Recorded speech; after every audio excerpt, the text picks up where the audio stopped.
Если у вас есть 2 яйца и хлеб, то сейчас покажу быстрый рецепт завтрака на сковороде. Список продуктов уже ждет вас в описании под видео, так что можете сразу сохранить рецепт, чтобы быстро найти его в нужный момент. Сегодня в видео сразу 2 вкусных варианта. Для первого рецепта беру батон и нарезаю его не очень тонко.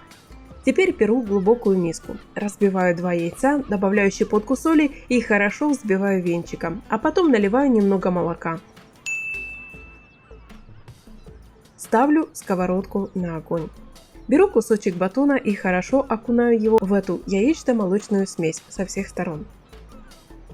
Кладу на сковородку и обжариваю на среднем огне до золотистой корочки. Сначала готовлю 2 кусочка и убираю их в сторону на тарелку. Теперь беру еще 2 кусочка хлеба, точно так же окунаю их в смесь и отправляю обжариваться.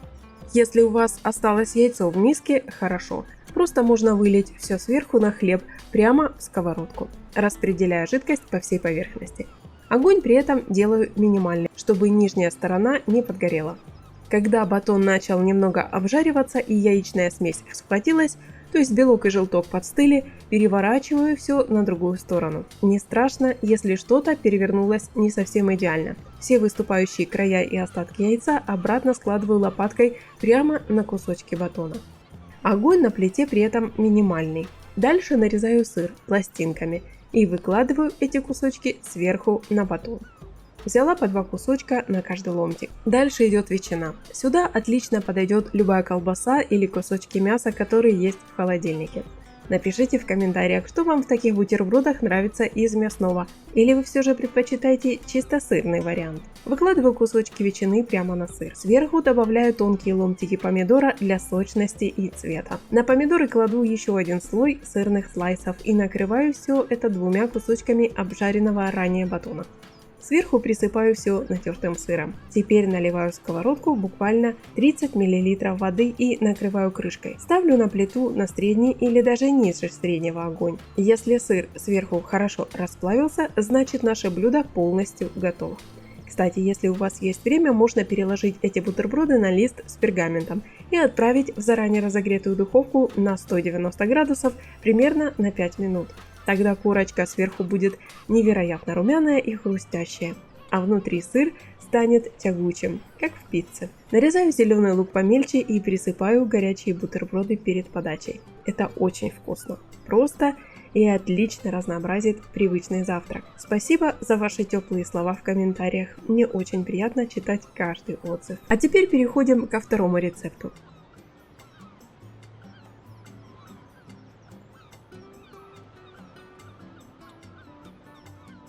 Нам понадобится 3 куриных яйца.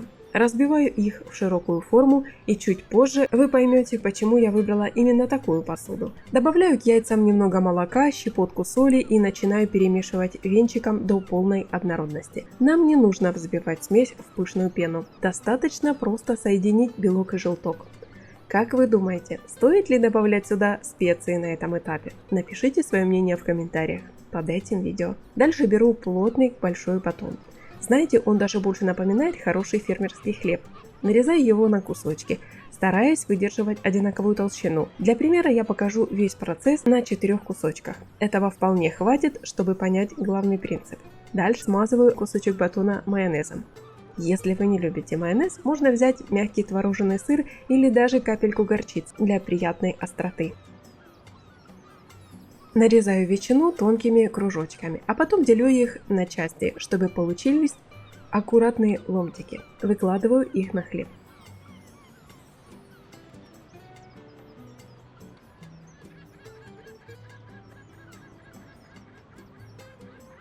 Теперь берем сыр. Я использую твердый сыр, который хорошо плавится, например, гауда или чеддер.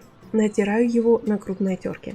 Чем холоднее сыр, тем легче его натереть, поэтому перед приготовлением подержите его в холодильнике. Посыпаю ветчину сырной стружкой и накрываю все это 2 кусочком батона.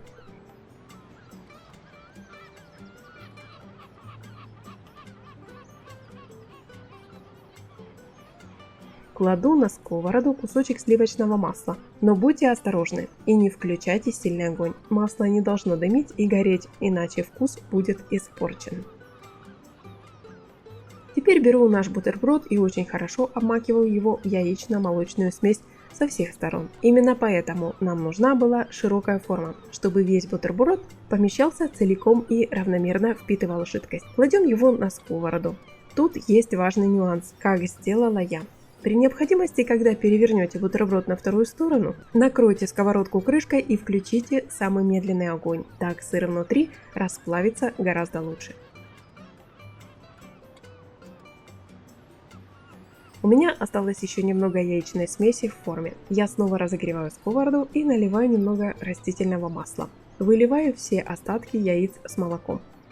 Получается такой красивый тонкий яичный блинчик. На один край я высыпаю остатки натертого сыра. В принципе, это уже самостоятельный вкусный завтрак на сковороде, но мы пойдем дальше. У меня в холодильнике нашлись свежие помидоры. Нарезаю их и отправляю к сыру. Даже идет морковь по-корейски. Накрываю сковороду крышкой буквально на 1 минуту. Огонь должен быть минимальным, чтобы низ нашего блинчика не подгорел, пока верхняя часть хорошо схватывается. Теперь аккуратно подворачиваю одну половину яичного блинчика на другую, накрывая всю нашу сочную начинку. Снова закрываю сковороду крышкой и оставляю примерно на 3 минуты на очень медленном огне, чтобы все ингредиенты внутри прогрелись и обменялись ароматами. На столе меня уже ждет тарелка, украшенная свежим листом салата. Перекладываю все со сковороды и разрезаю наш большой бутерброд. А наш бонусный омлет с корейской морковкой тоже получился просто великолепным. Морковь по-корейски внутри стала мягче, но полностью сохранила свой пикантный вкус и дала отличную сочность всему блюду.